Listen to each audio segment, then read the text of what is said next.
1900년 세계 5위 부국 아르헨티나. 지금은 국가부도 아우번, 물가 200%, 농업 의존, 포퓰리즘, 쿠데타의 대가였다. 우리도 안전할까? 1900년 1인당 GDP 세계 13위.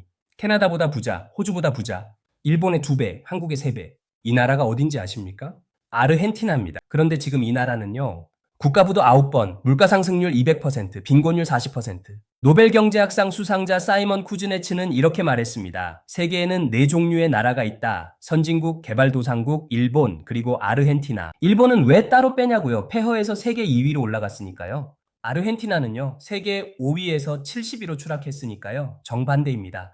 오늘은 이 이야기를 해보려고 합니다. 세계에서 가장 잘 나가던 나라가 어떻게 망했는지. 1900년대 초 아르헨티나 부에노스아이레스 거리를 걸어보면요. 남미 최초의 지하철이 달립니다. 파리풍 건물들이 즐비합니다. 유럽에서 이민자들이 몰려옵니다. 왜냐고요? 돈 벌러요. 지금 우리가 미국 가서 돈 벌겠다고 하잖아요. 그때는 아르헨티나 가서 돈 벌자였습니다. 아르헨티나의 비결은 단순했습니다. 팜파스, 세계 최대의 초원지대, 서울에서 부산까지 거리에 10배가 넘는 드넓은 평야. 여기서 소를 키웁니다. 밀을 재배합니다. 그리고 유럽에 팝니다. 1870년대 냉장선이 개발되면서 고기를 썩지 않게 운송할 수 있게 됐거든요. 영국인들이 스테이크를 원합니다. 아르헨티나가 공급합니다. 돈이 쏟아집니다. 하지만 문제가 있었습니다. 아르헨티나는 농축산업에만 의존했습니다. 제조업이 없었어요. 공장이 없었어요.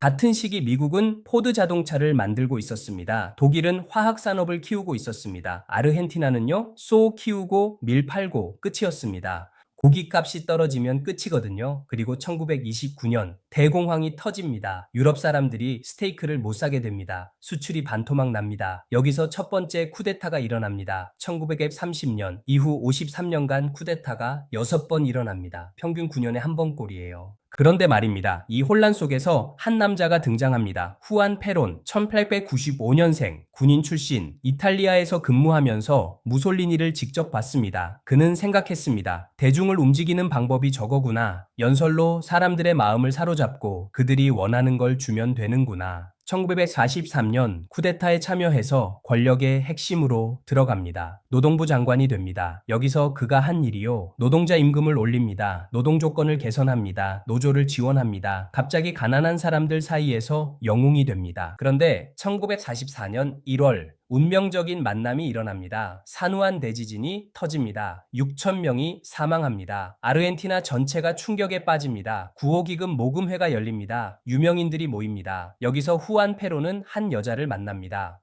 에바 두아르테, 25살. 라디오 배우, 그녀의 인생은 드라마 그 자체였습니다. 1919년 팜파스의 작은 마을에서 사생아로 태어났습니다. 아버지는 농장주였지만 정식 부인이 따로 있었어요. 에바와 어머니를 버렸습니다. 찢어지게 가난했습니다. 방 한 칸짜리 집에서 어머니와 형제들이 함께 살았습니다. 하지만 에바는 꿈이 있었습니다. 배우가 되는 거였어요. 15살에 가출합니다. 부에노스아이레스로 올라갑니다. 가진 건 아무것도 없었습니다. 오직 자기 자신뿐이었어요. 온갖 고생을 합니다. 모델로 시작해서 연극 단역을 하고 라디오 드라마에 출연합니다. 5년이 걸렸습니다. 1940년대 초 드디어 유명 배우가 됩니다. 슬프면서도 호소력 있는 목소리. 사람들이 그녀의 라디오 드라마를 듣기 위해 모여들었습니다. 그리고 1944년 1월 산후안 대지진 구호 모금회, 후안 페론, 19살, 권력의 중심에 있는 군인, 에바 두아르테, 25살, 빈민가 출신의 스타 배우, 24살 차이,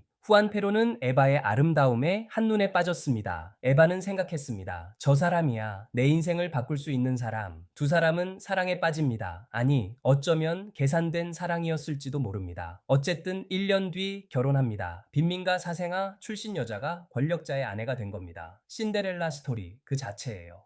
1946년 대통령 선거. 에바 페론이 남편 옆에 섭니다. 유세에 동행합니다. 사람들이 열광합니다. 왜냐고요? 빈민 출신의 아름다운 여자가 권력자 옆에 서서 연설을 합니다. 저는 여러분과 같은 가난한 집안에서 태어났습니다. 이바의 목소리가 울려 퍼집니다. 아버지한테 버림받았습니다. 굶주림을 알고 있습니다. 멸시당하는 기분을 알고 있습니다. 노동자들이 고개를 끄덕입니다. 하지만 저는 포기하지 않았습니다. 그리고 지금 여러분 앞에 서 있습니다. 여성들이 눈물을 눈물을 흘립니다. 에바 특유의 호소력 있는 목소리, 대중을 사로잡는 눈빛, 배우 경력이 빛을 발합니다. 사람들이 그녀를 에비타라고 부르기 시작합니다. 작은 에바라는 뜻이에요. 애칭입니다. 사랑의 표현입니다. 후안 페론 52.8%로 당선. 27살 에바가 아르헨티나 퍼스트레이디가 됩니다. 페론 정권의 정책은 간단했습니다. 외국 자본 추방, 주요 산업 국유화, 노동자 임금 대폭 인상, 철도를 국유화합니다. 항만을 국유화합니다. 외국 기업들을 쫓아냅니다. 1947년부터 1952년 사이 노동자 실질 임금이 25% 올랐습니다. 에바 페론은 자기 이름을 딴 재단을 만듭니다. 에바 페론 재단, 학교를 짓습니다. 병원을 짓습니다. 보육원을 짓습니다. 양로원을 짓습니다. 가난한 사람들한테 선물을 나눠줍니다. 편지 한 통 보내면 에바를 만날 수 있었어요. 에바는 직접 그 편지들을 읽었습니다. 집이 없어요. 집을 지어줍니다. 아이가 아파요. 병원비를 대줍니다. 재봉틀이 필요해요. 재봉틀을 보내줍니다. 에바는 생각했습니다. 나도 가난했으니까 가난한 사람들의 마음을 안다. 중산층이 전체 인구의 60%까지 올라갑니다. 개발도상국으로서는 전례가 없는 숫자였습니다. 아르헨티나 국민들은 에바를 빈민의 성녀라고 불렀습니다. 하지만요, 돈은 어디서 나오냐고요? 그냥 찍어냈습니다. 정부 지출이 폭발합니다. 재정 적자가 쌓입니다. 물가가 오르기 시작합니다. 그리고 1950년 에바 페론이 자궁암 진단을 받습니다. 31살이었습니다. 에바는 병을 숨겼습니다. 유세를 계속했습니다. 연설을 계속했습니다. 몸무게가 37kg까지 빠졌습니다. 그래도 멈추지 않았습니다.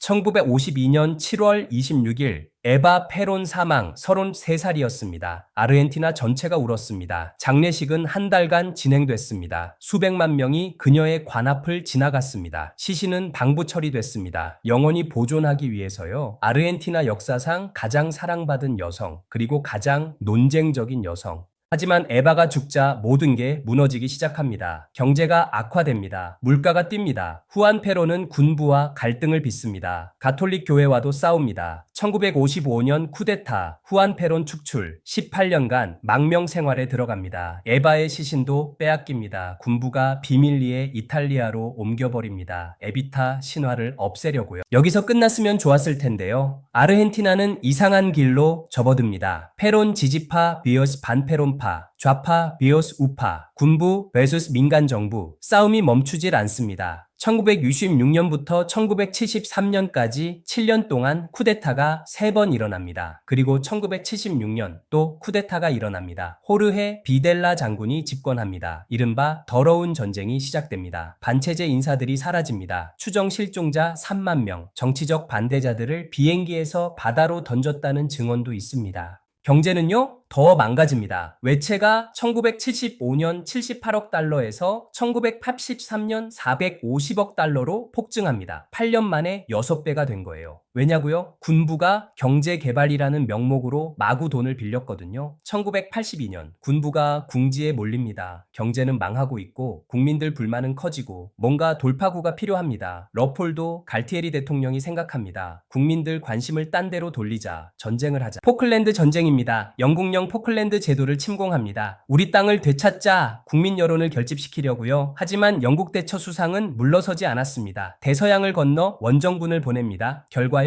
아르헨티나 참패, 74일 만에 항복. 아르헨티나군 사망자 649명, 영국군 사망자 255명, 군부의 명분이 완전히 사라집니다. 1983년 민주정부가 들어섭니다. 새 정부가 들어왔으니 좋아졌냐고요? 아닙니다. 외채 문제가 해결되지 않았어요. 군부가 쌓아놓은 빚을 갚아야 했습니다. 1989년 연간 물가 상승률 5000%입니다. 오타 아니에요. 빵 사러 갔다가 계산하는 사이에 가격이 오릅니다. 카를로스 메넴 대통령이 취임합니다. 해결책을 내놓습니다. 태환법, 1페소 참다 1달러로 고정합니다. 물가가 안정됩니다. 외국 투자가 들어옵니다. 90년대 아르헨티나 경제가 좋아지는 것처럼 보입니다. 하지만 이게 함정이었습니다. 페소 가치가 달러에 고정되면요, 수출 경쟁력이 떨어집니다. 아르헨티나 물건이 비싸지거든요. 수출은 줄고 수입은 늘고 달러가 빠져나갑니다. 정부는 외채로 메꿉니다. 빚으로 빚을 갚는 구조예요. 2001년 폭발합니다. 12월 아르헨티나 정부가 디폴트를 선언합니다. 1320억 달러 규모의 채무 불이행, 사상 최대 규모의 국가부도였습니다. 은행이 예금 인출을 막습니다. ATM에서 돈을 뽑을 수가 없어요. 시민들이 거리로 쏟아져 나옵니다. 2주 만에 대통령이 5명 바뀝니다. GDP가 28% 증발합니다. 실업률 25%, 빈곤율 50%를 넘깁니다. 우리나라 IMF 때 GDP가 5% 줄었습니다. 아르헨티나는 28%가 날아간 겁니다. 그 후에도 아르헨티나는 회복하지 못했습니다. 2014년도 디폴트, 2020년도 디폴트, 2018년에는 IMF에서 640억 달러 구제금융을 받습니다. 역대 최대 규모의 구제금융이었어요. 2024년 현재 연간 물가 상승률 200% 이상, 빈곤율 40%, 슈퍼마켓에서 장을 보면요. 계산대에서 가격을 확인하기 전에는 얼마인지 모릅니다. 어제와 오늘 가격이 다르니까요. 아르헨티나 출신 경제학자 라파엘 디텔라는 이렇게 말했습니다.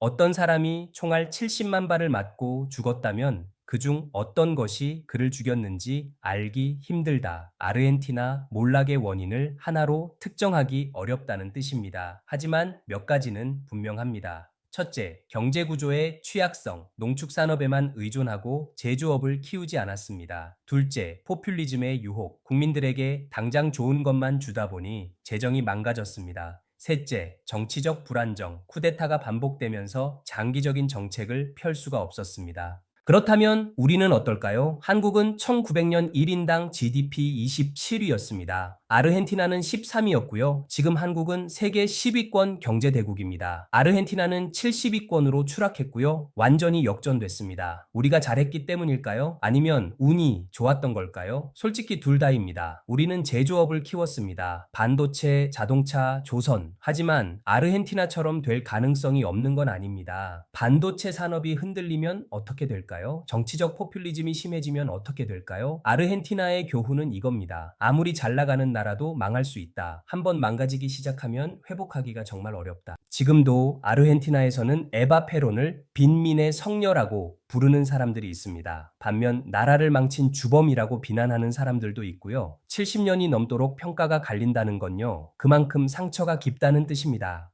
1900년 세계 5위의 부국, 2024년 국가부도 9번의 나라, 아르헨티나가 우리에게 말해주고 있습니다. 번영은 영원하지 않다고, 오늘의 성공에 취해 있으면 내일 추락할 수 있다고. 구독과 좋아요 부탁드립니다. 한밤의 전쟁사였습니다.